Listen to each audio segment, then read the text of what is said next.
right now. Pittsburgh's best sports show is about to begin. Call us or tweet us. We've got things to talk about on the Ireland Contracting Nightly Sports Call, powered by FanDuel Sportsbook.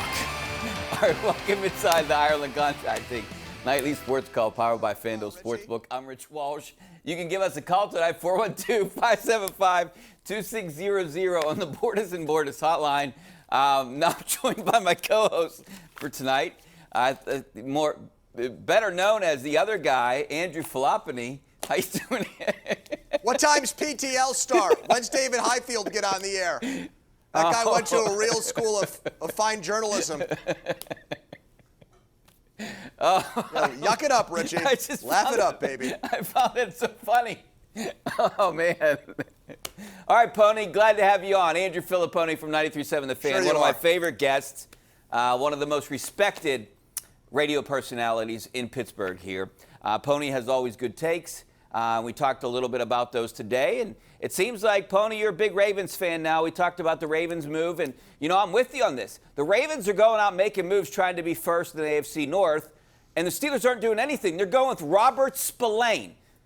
Robert Spillane. Yeah, the Ravens are the number one scoring defense in the NFL. They've been better. I mean, technically, the game is as a defense, try to hold the other team to as few points as possible. And Baltimore's done that better than anybody. And they go out there now and get it. Yannick Ngakoue, who's given the Steelers trouble with Jacksonville in the past. This is a guy with 5 sacks on the season, and it didn't take too much to get him. Didn't need to give up a first-round pick. Didn't need to part with a second-round pick. So not really a huge risk by Baltimore. They tried this last year with Marcus Peters, a trade with the Rams, and he had 5 interceptions and helped get them to 14-2. Richie, I heard what Jared Dulac said in your sports update. It's great. They love Spillane. He's a smart guy. He did well for himself against the Browns. But that was a half of football.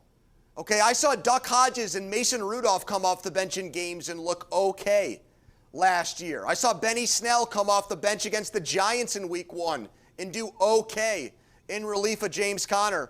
The idea that they're not going to miss anything, that there's not going to be a significant drop-off from Devin Bush to Robert Spillane is laughable to me. It's preposterous. Yeah, it's the position with the least amount of depth, and it's a huge drop-off. I mean, you're talking about a guy that went undrafted, couldn't make the Titans team. There might be some motivation. Maybe you can get through one game with Robert Spillane, but this guy, I'm going to question it because is he a starting inside linebacker in the NFL for the best defense? Maybe you could hide him for a little bit there.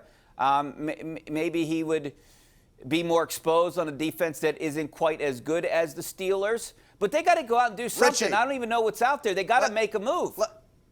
Let me ask you a question. Do you remember what the Steelers gave up for Nick Vannett? They gave up a 5th-round draft pick. Guess what? Who cares? Vannett was terrible. He did absolutely nothing here. It was worth a shot. Vance McDonald was banged up. They had no depth at tight end. They rolled the dice with a guy who was a really good tight end at Ohio State who was called Baby Gronk there. And they took a chance. They felt like they were slim at that position.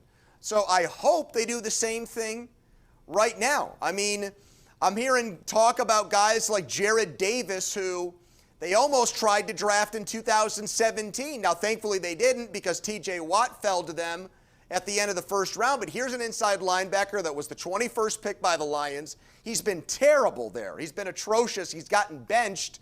But they liked him at the Combine. They thought he was going to be a really good inside linebacker. Give him a change of scenery, Richie. We've seen guys leave the Pirates and do great. I mean, it's not like the Lions have great coaching. Maybe it's the same situation. Get a high pedigree player out of a bad situation. Why not?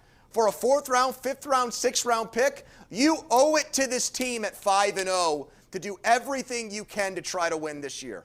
Yes, a 5th-round pick would be great for someone like you could potentially lose. I'd be fine with losing a guy at the end of the year for a 5th-round pick. All right, Pony, we got to take a break. We're taking your phone calls coming up next on the Borders and Borders hotline. 412-575-2600 is the number. Lines are open, so give us a call.